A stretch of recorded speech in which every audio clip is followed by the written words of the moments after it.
क्या चीन एक और नई महामारी की चपेट में आ चुका है?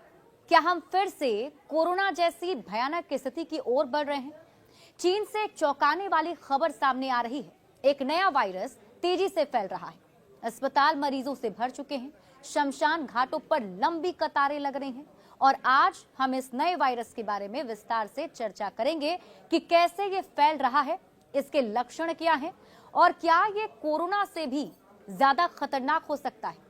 साथ ही हम ये भी जानेंगे कि क्या दुनिया को एक और महामारी का सामना करना पड़ेगा। तो आप इस वीडियो को आखिर तक जरूर देखिए। दरअसल भारत ही अलग बीमारी है और सबसे डराने वाली तस्वीर चीन के शमशान घाटों से आ रही है। रिपोर्ट्स के मुताबिक कई शहरों में अंतिम संस्कार के लिए 24 से 48 घंटे तक इंतजार करना पड़ रहा है। शवों की संख्या इतनी बढ़ चुकी है कि शमशान घाटों पर जगह नहीं बची। क्या ये हमें कोरोना की याद नहीं दिलाता? जब 2020-21 में भारत में कोरोना की दूसरी लहर आई थी, तब हमने भी शमशान घाटों पर कुछ ऐसी ही भयावह मंजर देखे थे। लोग अपनों को खो रहे थे, लेकिन अंतिम संस्कार के लिए जगह नहीं मिल रही थी। अब बड़ा सवाल ये उठता है कि क्या ये नया वायरस कोरोना की ही कोई नई लहर है? हेल्थ एक्सपर्ट्स का कहना है कि कोरोना वायरस समय समय पर म्यूटेट होता रहता है, यानी कि इसमें नए नए बदलाव आते रहते हैं। वर्ल्ड हेल्थ ऑर्गेनाइजेशन यानी WHO भी इस मामले पर नजर बनाए हुए है। हाल ही में उन्होंने एक चेतावनी जारी की कि अगर ये वायरस कोरोना से मिलता जुलता है तो ये पूरी दुनिया में दोबारा फैल सकता है। और आपको याद होगा कि साल 2019 में कोरोना सबसे पहले चीन के वुहान शहर में पाया गया था और फिर देखते ही देखते पूरी दुनिया इसकी चपेट में आ गई थी। क्या ये नया वायरस भी दुनिया भर में एक और महामारी ला सकता है? ये सबसे बड़ा सवाल है। वहीं चीन में शुरू हुए इस नए खतरे पर बात करें तो चीन वैज्ञानिकों ने इसे बैट वायरस बताया है और बताया जाता है कि कोरोना वायरस से मिलता जुलता वायरस ही है। इस वायरस की खोज वुहान इंस्टीट्यूट ऑफ वायरोलॉजी की टीम ने की है और इसको भी झेंगली ने लीड किया है। और आपको बता दें कि कोरोना वायरस पर भी की गई रिसर्च के कारण शी झेंगली को बैट विमेन के नाम से जाना जाता है। इस वायरस के बारे में जानकारी मिली है कि ये नया वायरस इंसानों के ACE2 रिसेप्टर से जुड़ सकता है, ठीक वैसे ही जैसे कोरोना वायरस जुड़ता है। इससे ये संभावना है कि ये वायरस जानवरों से इंसानों में फैल सकता है। भारत सरकार भी चीन के इस नए खतरे को लेकर काफी सतर्क हो चुकी है। एयरपोर्ट्स पर स्क्रीनिंग बढ़ा दी गई है। चीन से आने वाले यात्रियों की जांच की जा रही है और राज्यों को भी अलर्ट पर रख दिया गया है। भारत में अभी कोरोना के ज्यादा मामले नहीं हैं, लेकिन अगर ये वायरस चीन से बाहर निकलता है तो हमें भी खासा सतर्क रहने की जरूरत है। एक्सपर्ट्स का कहना है कि मास्क पहनना, सोशल डिस्टेंसिंग और वैक्सीनेशन ही हमें इस खतरे से बचा सकते हैं। लिहाजा ये मंजर वाकई डराने वाला है। क्या आपको भी लगता है कि नया वायरस कोरोना से भी ज्यादा खतरनाक साबित हो सकता है? अपनी राय आप कमेंट सेक्शन में जरूर बताइएगा। बहरहाल चीनी सरकार पर बीमारी से जुड़ी खबरें मीडिया में आने से रोकने का आरोप भी लग रहा है।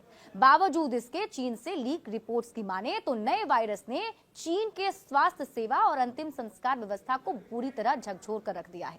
अस्पताल और शमशान घाट अपनी पूरी ताकत से काम कर रहे हैं। मध्य फरवरी से अचानक मौतों में भारी वृद्धि देखी गई और इसके चलते उत्तरी चीन के हेबई प्रांत में ताबूत नहीं मिल रहे। पूर्वी चीन के अनहुई और उत्तर पश्चिमी चीन के शांक्सी के ग्रामीण इलाकों में बड़ी संख्या में नई कब्रें दिखी हैं। कई गांव में अचानक वीरानी छा गई है। कोविड जैसी इस बीमारी को लेकर लोगों में भी डर बना हुआ है। वहीं चीन के एक प्रांत तांगशान हेबई के एक ग्रामीण ने बताया है कि अस्पताल भीड़ भाड़ वाले बाजारों जैसा हो गया है। कब्रिस्तान में शवों की लंबी चौड़ी लाइन है। उन्होंने ये भी कहा कि उनके आसपास कई लोगों की मौत हो गई, जिनके अंतिम संस्कार में काफी दिक्कत आई है और ऐसा लग रहा है कि जैसे दुनिया ही खत्म हो जाएगी। और उन्होंने ये बताया है कि बुजुर्ग और बच्चों की मौतें ज्यादा हो रही हैं। इतना ही नहीं, ग्रामीण ने यह दावा किया है कि उनके एक रिश्तेदार की कोरोना वायरस से मौत हुई, लेकिन सरकार इसे छिपाने की कोशिश में लगी है। हेबई के शीजिया झुआंग के एक स्थानीय ग्रामीण ने बताया है कि इलाके में मौत की संख्या बढ़ती जा रही है, जिस वजह से ताबूतों की कमी हो गई है। कीमत काफी ज्यादा ताबूतों की बढ़ गई है। उन्होंने ये भी बताया कि ताबूत की कीमत 4000 युआन रहती थी, लेकिन अचानक ये बढ़कर 12000 युआन तक पहुंच गई। मेरे कई परिजनों का हाल ही में निधन हुआ। सड़कें अब खाली और सुनसान दिख रही है।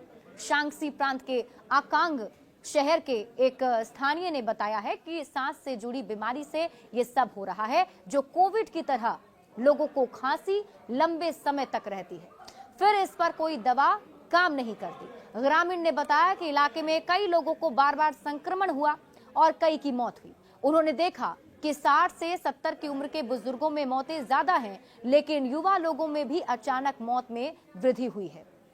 गौरतलब है कि कोरोना वायरस के मामले सबसे पहले दिसंबर 2019 में चीन में ही पाए गए थे और इसके बाद ये वायरस पूरी दुनिया में फैल गया था। 中方已经多次阐述在新冠病毒溯源问题上的立场。